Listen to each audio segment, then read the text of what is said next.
It began as an ordinary evening in our quiet suburban neighborhood. My mom and I had lived in the same cozy two-bedroom house for years, nestled at the end of a cul-de-sac where nothing much ever happened.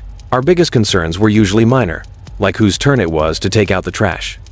But that night was anything but ordinary. It was late October, a time when the sun set early and the nights felt longer. My mom worked long hours at the hospital and often didn't get home until well after midnight. As a high school senior, I was used to being home alone in the evenings, and I never felt unsafe. That night, I had stayed up late playing video games in the living room, the glow of the television casting shifting shadows across the walls. The clock read 11:47 p.m. when I first heard the noise.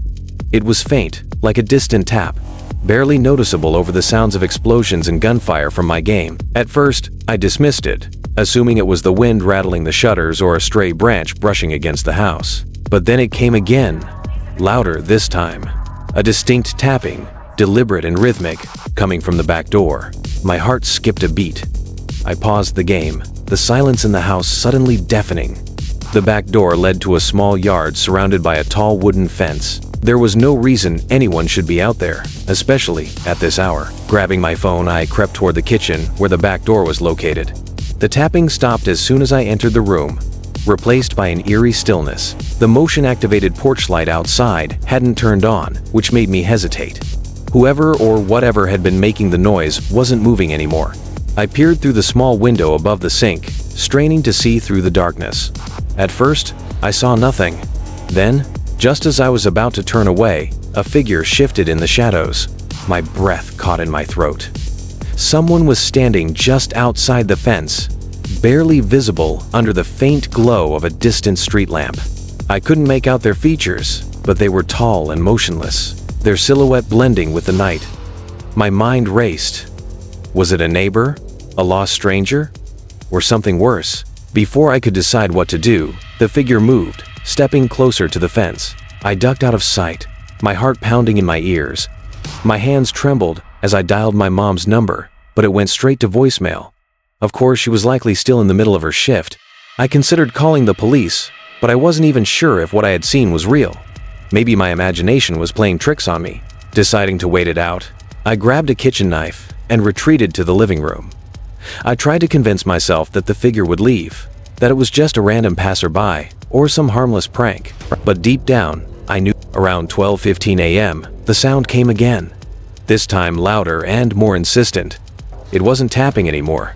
It was heavy, deliberate knocks, as if whoever was outside wanted to be sure I heard them. This time, it wasn't coming from the back door, but the realization sent a chill down my spine. How had they gotten to the front without triggering the motion lights? I moved cautiously toward the peephole, clutching the knife tight. When I looked through, my stomach dropped.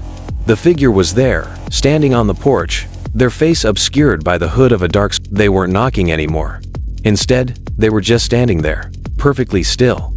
The porch light illuminated their silhouette, casting a long shadow across the drive. I held my breath, unwilling to make a sound.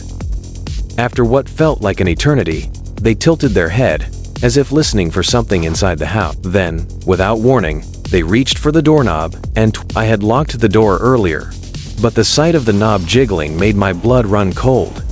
They were trying to— "Who is it?" I called out, my voice trembling despite my attempt to sound No response.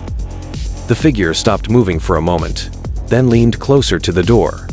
Their face now inches from the— I couldn't see their eyes, but I could feel their gaze, cold and "You should let me in," a muffled voice finally said. It was low and calm, almost a whisper, but it sent a shiver down my spine. "Go away. I am calling the police," I shouted, hoping to scare them off.